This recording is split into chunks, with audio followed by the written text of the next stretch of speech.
Okay, we're back with the second video. This is actually of game 3 because Modo didn't record the second game for whatever reason. In the meantime, we managed to figure out what was sort of in the deck.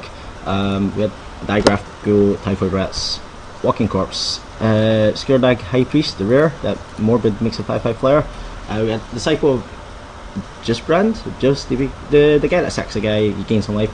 I don't usually like him too much, but in this deck we end up with like some Traitorous Bloods and I find him a lot better for that. He enables Morbid. He's not completely terrible. We have a couple of Pitchborn Devils, makes him like an actual like legitimate removal spell. We had a couple of like other 5-drops, but figured with the synergy with that, we were playing Ultra Sweep as well, so I had a small theme going on there. We had a couple of Village Ironsmith. I can't remember if we played 1 or 2. I had 2 in the draft, but yeah. Hannibal, Watch Keep, the Scarecrow Artifact guy, Village Cannibals, I think I mentioned. Evil Twin, splashing out blue for like our awesome card that says, I'm the best guy in the field, I will kill your version of him. Mod the Unhallowed. This was actually a really great pick. I got that 6th pick in the first pack after my 4th pick High Priest. They work very well together. Morbid, tap 2 guys. He is like one of the Unhallowed, these 2 guys. Galvanic Juggernaut, Charmbreaker Devils we mentioned. The removal we had that we've not mentioned since is Victim of Night, brings the volley tribute to Hunger. We got a Curse of Death Sword, second or third like in pack 3, but that was pretty awesome. We opened the Pitchborn Devil in pack 3 and Blastos at pack 2. Must be nice. It was. Also got Traitor's Blood. We have another one in the board as well, so depending on the decks we brought it in. Had a couple of sack outlets, so it basically worked as hard removal. But for now, let's just go on. I wrote them up in this notepad here. Doesn't really matter too much. There it is. That was our land base. Seems fine. And then a couple of other random sort of sideboard cards. I don't remember any other ones. We had like Nightbird Clutches, but that doesn't seem proper. Night Rebels actually quite like to board in against a lot of white decks that play a lot of like humans, and depending on how you get a feel for your matchup there, if you're going to be smashing in the face. Rotten Fenstake is actually just quite good against all the green decks.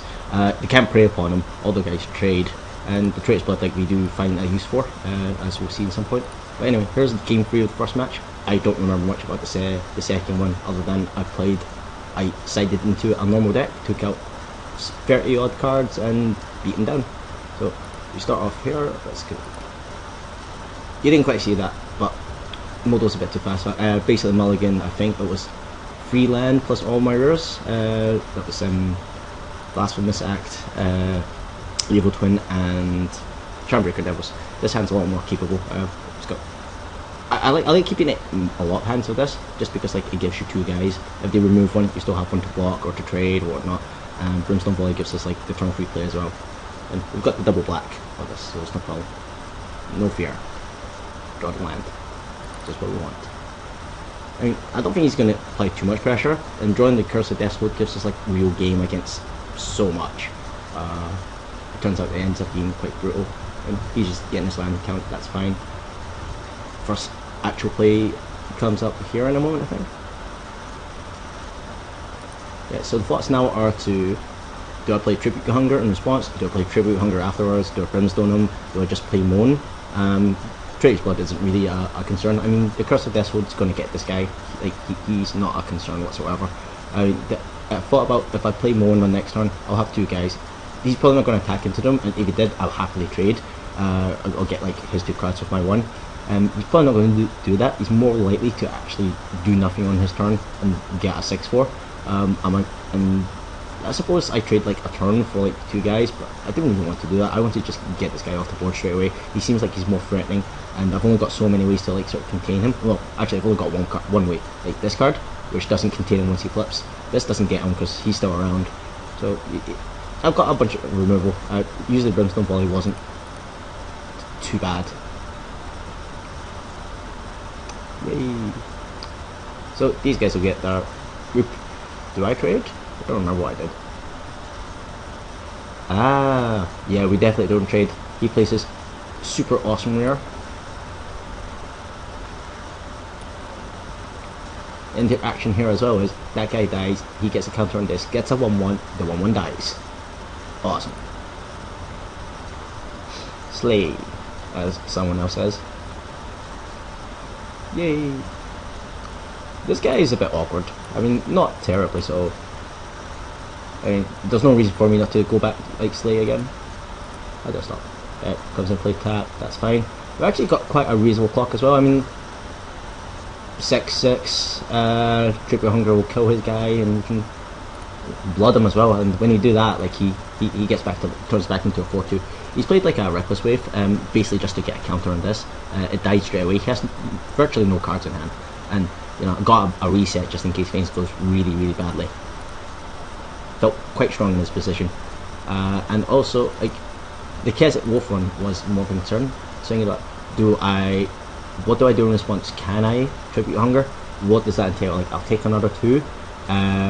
He's surely not going to sacrifice this guy, but just seeing what options he gave me, because if this guy dies, I'll definitely get him for 6. I could steal his guy. We tried to work out the math to see if we could Blasphemous Act afterwards, but in order to do that, we would draw a land anyway, and the math is actually, if we draw a land, we'll kill him outright, because we steal his guy, Tribute Hunger him, he loses 2 because we will not control Rage Floor, and then we just bash him for 10. You're about to see that is exactly what happens. So, yeah. Must be nice. It was. Even if that didn't quite happen, we had a bit of game. He's going off the top. Technically, so are we. I mean, like, we didn't really. We had the Traitor's Blood and the Tribute Hunger. Tribute Hunger would probably have gotten, well, not a token, because these guys would trade for the tokens. I'll take some burn damage. Tribute Hunger will eventually gain me some life as well. Just we would slay for 6. He blocks one of them maybe. He comes back in for 4 or 2 and lifts off the top. Felt quite good. I mean, like, if something bad happened or we only left back one blocker, excuse me, we'd have the Traitor's Blood. If things got really long, flashback Moon, and we had less of that. So that was that game.